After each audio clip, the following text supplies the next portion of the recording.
the day of the Great Calamity, a century before Breath of the Wild, the land of Hyrule was burned to ash.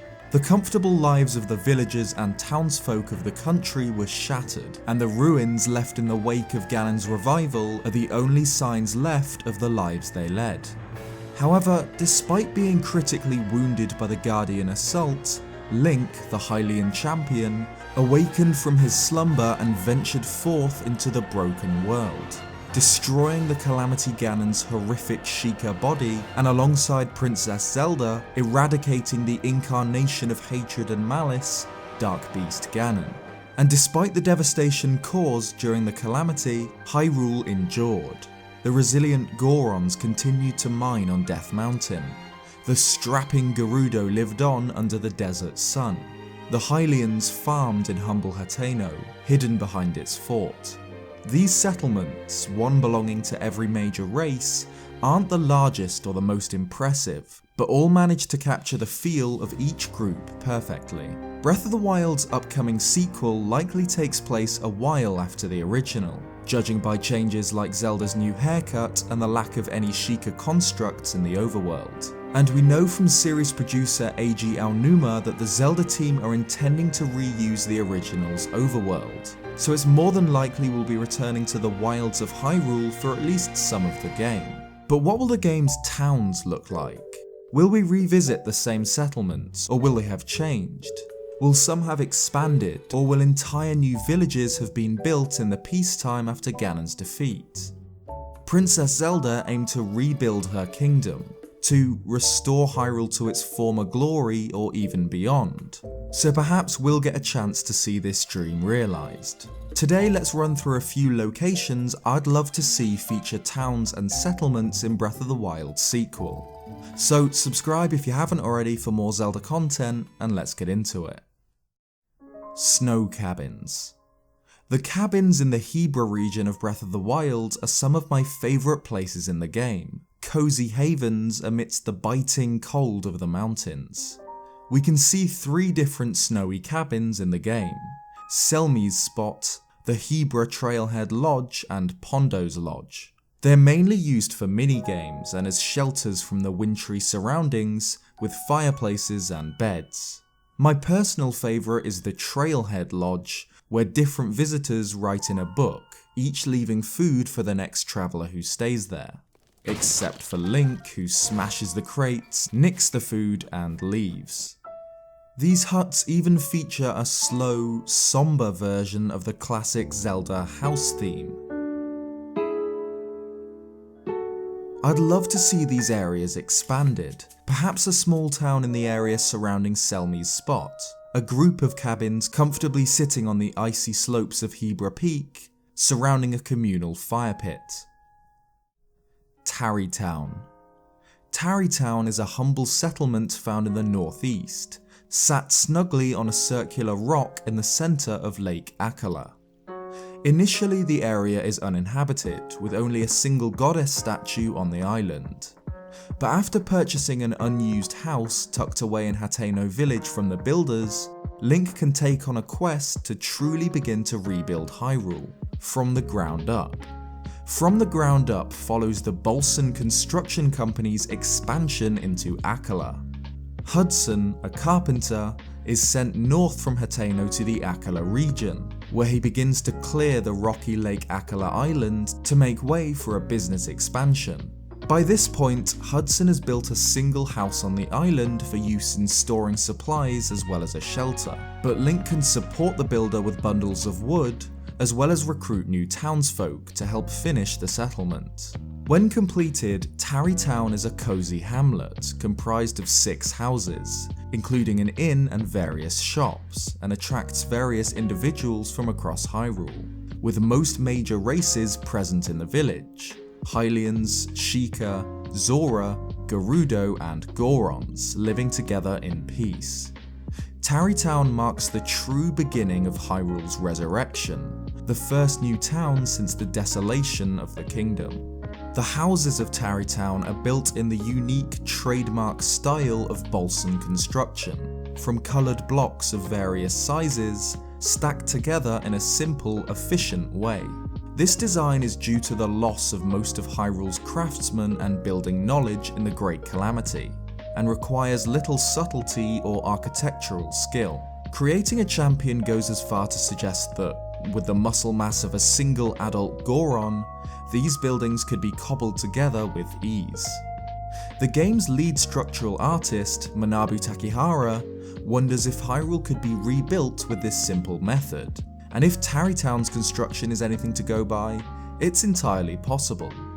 Could we see cities built in this blocky style? Cubic pieces crafted by carpenters and stacked in place by hulking, powerful Gorons? Lacking the skills and time needed to build homes from stone or brick, this method could be used for quick expansion. It's not impossible, and it's something I'd love to see in Breath of the Wild's sequel. Tarrytown has a fantastic feeling of warmth and hope. Despite the ruined state of the kingdom, this lone island, newly built, stands as a symbol of hope and recovery, and I'd love to see it expanded in the sequel. However, Tarrytown's location makes this a problem. It's already as large as it can possibly get, and it's made up of only 6 buildings. Being found on an island in Lake Akala, it's impossible to expand Hyrule's newest settlement unless you drain the lake or something. Could they drain Lake Akala? Recently, I noticed something about this particular lake. It's not been there long. Towards the south end, near the Akala Falls which feed into the body of water, we can actually find a small village on the lake bed, completely underwater. These ruins are those of Hylian homes, identical to those found across central Hyrule. So why are they found here, at the very bottom of Lake Akala? These buildings must have been built before the lake existed, before Akala Falls poured water into this basin. But they're not old, or at least not visibly older than other Hylian ruins. So when did Akala Falls begin spilling into this area, filling the depression with water? Well, like many of Hyrule's rivers, these waters can be sourced back to Zora's domain, but we can't see their true sources. One waterfall comes from a cave and another from Toto Lake, which interestingly is also home to Hylian ruins, this time only half submerged in the water. Again, these ruins hint that this source is not old. Again, these buildings must have been built there before there was water. And if there was a way to redirect or stop Akala Falls, it'd be possible to drain Lake Akala, allowing Tarrytown to expand into the Torrin wetland. One possible reason for this lake is the divine beast Vah-Ruta. Since Ganon seized control of the divine beasts, the Zora's machine has been uncontrollably gushing water, flooding not only the deep East Reservoir Lake, which is nearly full to bursting, but the greater region too. While it's possible that the divine beast caused this water, it's unclear if this is the case, as Toto Lake is mentioned in one of the Zora monuments as the place at which the Zora helm is found, so these ruins have been flooded for some time. And even after Waterblight Ganon is defeated and Zora's domain is freed from its eternal rainfall, these waterfalls still flow, though we do know from the end of the game that there's something still not quite right with Vah-Ruta, as it's malfunctioning.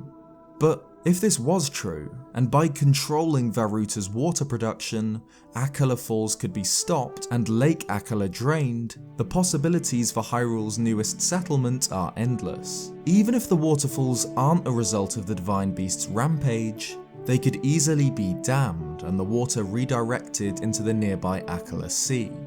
And without this body of water, the surrounding area previously found on the lake bed could be built upon, and a large town constructed incredibly quickly using the ingenious building style of Bolson construction, even into the Torrin wetland to the west, if the Guardian ruins and trees were cleared. Link takes care of the live Guardians found there as part of the Tarrytown side quest, Hobbies of the Rich, where Heigi will pay him to get rid of the machines.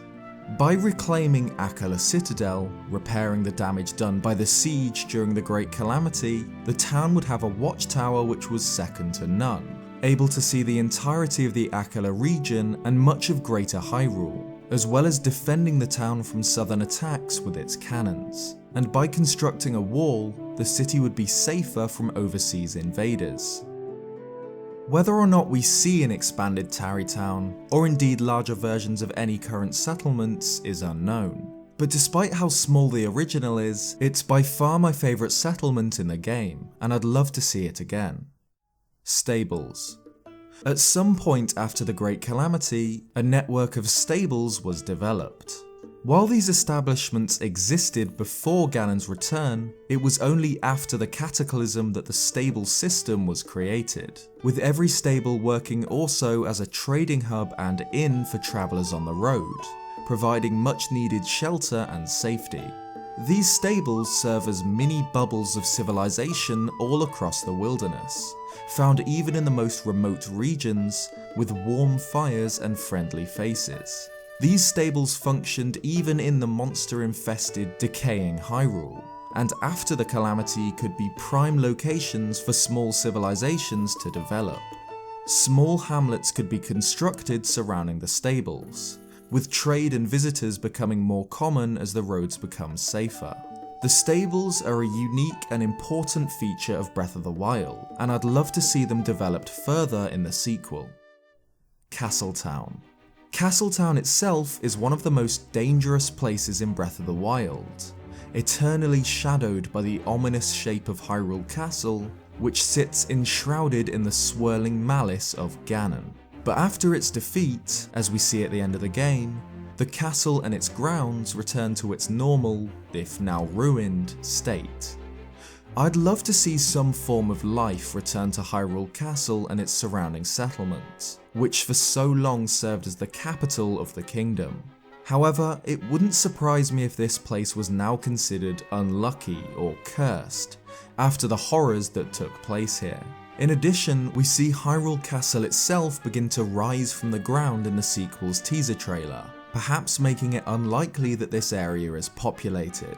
Instead, there's another settlement which could serve as the capital of Hyrule after the Calamity Ganon's initial defeat, the Great Plateau, the birthplace of the kingdom, upon which sit the ruins of Ocarina of Time's Castletown. If you'd like to see more about the Great Plateau's possibilities in Breath of the Wild's sequel, check out Commonwealth Realms video by clicking the card in the top right or link in description. What sort of towns would you like to see in Breath of the Wild 2? Let me know in the comments below. And if you like this video, leave a like or subscribe if you haven't already for more Zelda content. Cheers guys, and I'll see you next time.